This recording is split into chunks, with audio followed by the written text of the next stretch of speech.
With a quick search on Zillow, you can find a ton of great examples of the historic details that used to be common in these old Philadelphia row homes.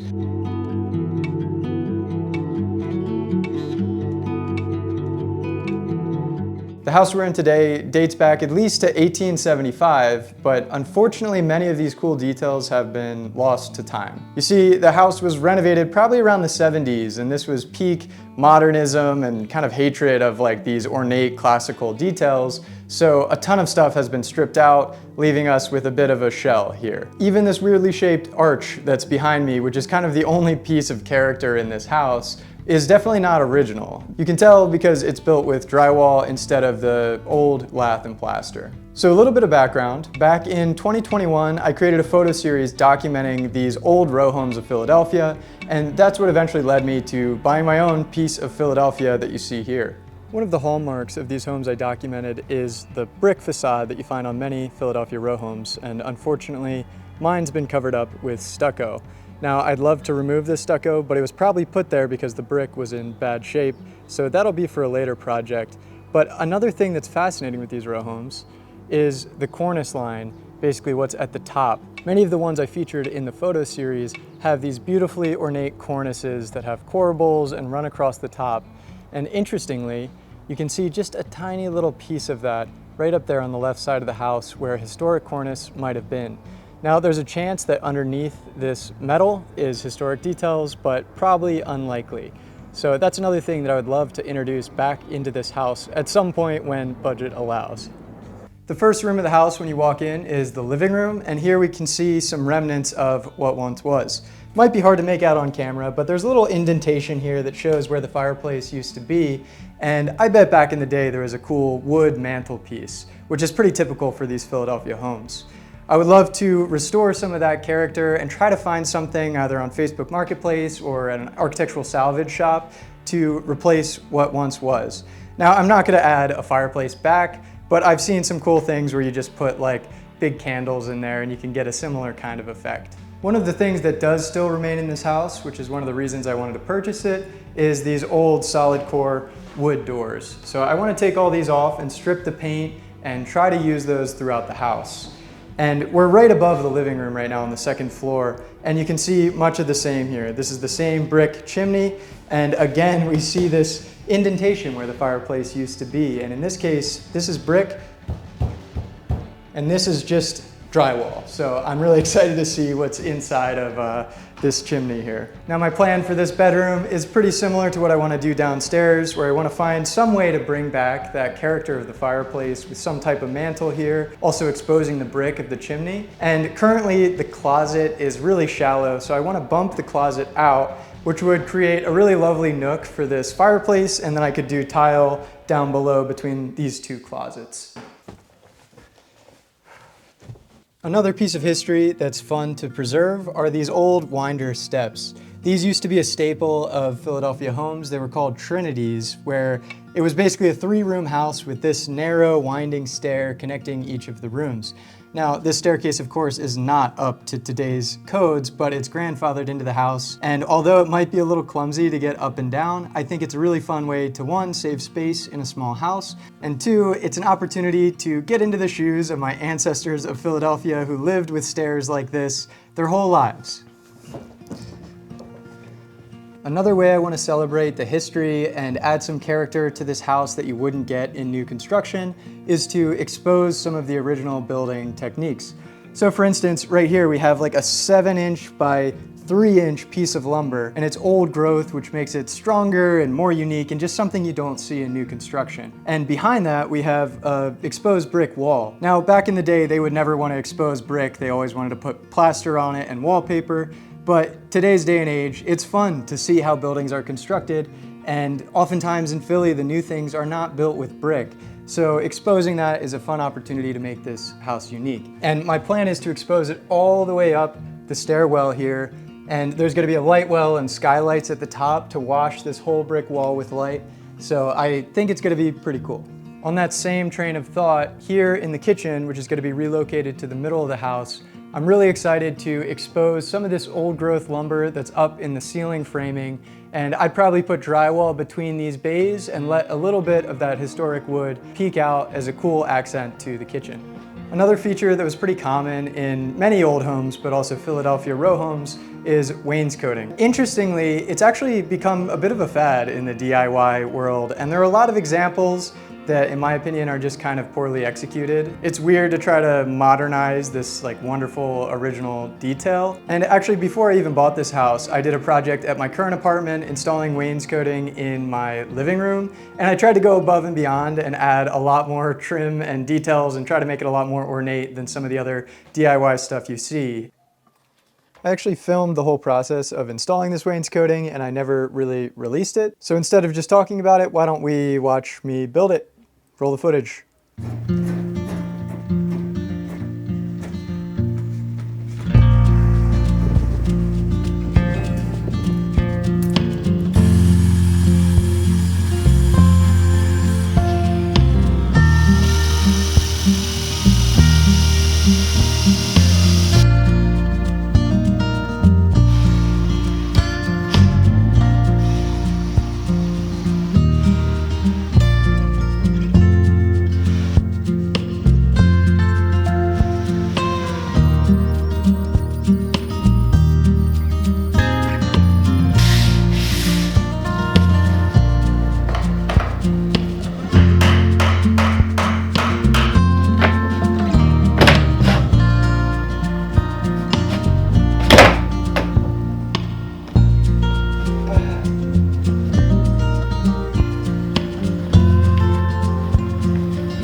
Whenever you're trying to recreate these classic details, it's so important to think about proportions and detailing, and that's something that's often missed in DIY applications that I strive to do a little better at. So when you come into the house, I would love to expose the top portion of brick here and then do wainscoting down below. And this is also an opportunity to build this out, which will help install electrical because this is a solid brick wall, but it'll also create a nice shelf that can be a catch-all. You can put your keys on it, you can add decor and lamps, and just a wonderful kind of nod to the history of Philadelphia row homes right when you walk into the home. I'm documenting this whole home renovation process here on YouTube with weekly updates, so if you want to see how all this comes together, definitely consider subscribing. So I've mentioned it a few times, but a lot of the work I've been doing has been really slow for the first few weeks here because I'm still waiting for my permits to come through. I actually just got my zoning permit issued, so I can use that to update my building permit application, and hopefully, if there's no more revisions, I'll have my building permit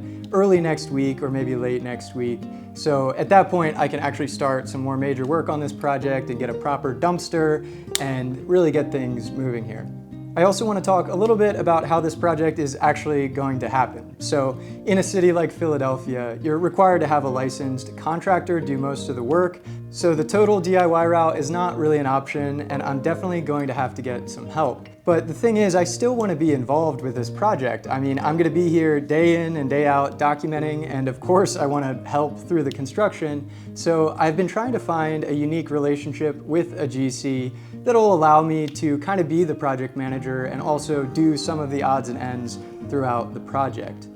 I've already talked to a bunch of contractors, but now that this YouTube series has been doing really well, it gives me an extra leverage in negotiating with them. So I did a whole other round of contractor research, and I posted this note to my Instagram. I have a great following over there, and just this story reached 11,000 people. I cannot underestimate the value of having that type of network. I've received at least 20 or 30 recommendations for contractors, and also contractors themselves that follow me that might want to be involved with this project. So I have a lot of meetings coming up. I've been having a ton of phone calls, but it's really important to find the right match for this project. So that's a lot of talk about restoring character of old homes.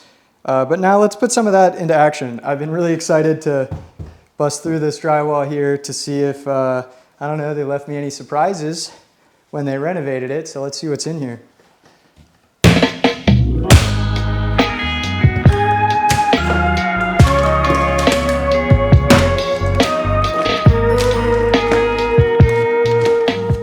Well, I don't see anything fun yet, but maybe at the bottom of this pile of rubble I can find an artifact from the 1970s.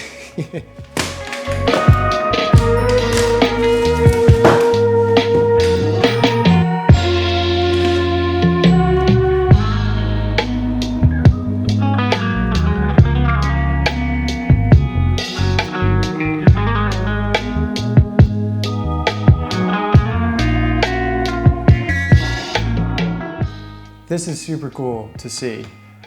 Sometimes with brick lintels like this, you'll see just steel for newer chimneys, especially because this was never supposed to be exposed, but this just shows the age of the house, and it's a really cool detail with like a keystone in the middle to have this kind of self-supporting brick fireplace. So this is a big win for celebrating the history of the home. And in the time lapse, you might have noticed that progress got very slow, and that's because my neighbor started knocking back at the hammering. So now we're going all chisel. And how long do you think it takes to quietly get plaster off brick? It's gonna take a very long time.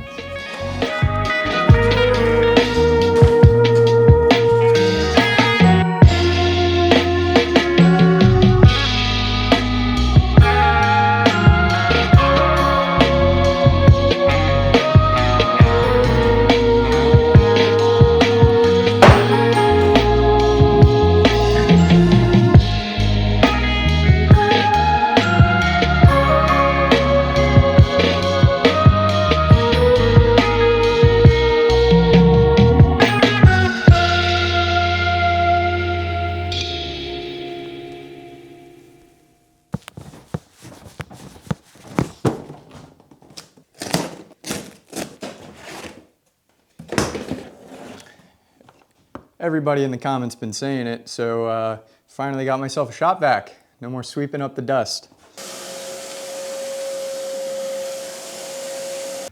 Let's take a break from that wall upstairs and get back to the exposed brick wall in the vestibule here. I received 2 suggestions in the comments. One was to use a wire brush to scrub these bricks, getting rid of the old mortar, and a separate comment was to use water to reduce the dust. These are both decent comments, but unfortunately it seems like when you combine these 2 things together, you get bad results.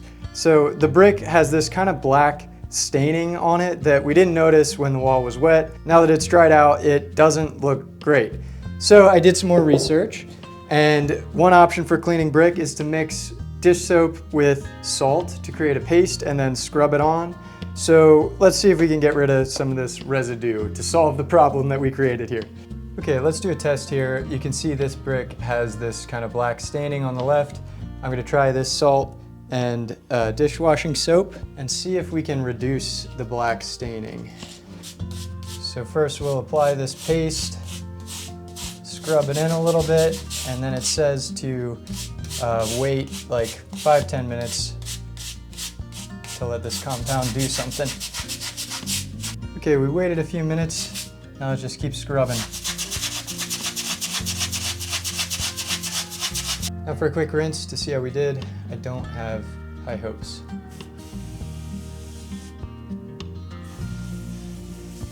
So it looks like it did not do much. We still have that dark spot on the brick. The next thing to try would be some type of acid cleaner for the brick.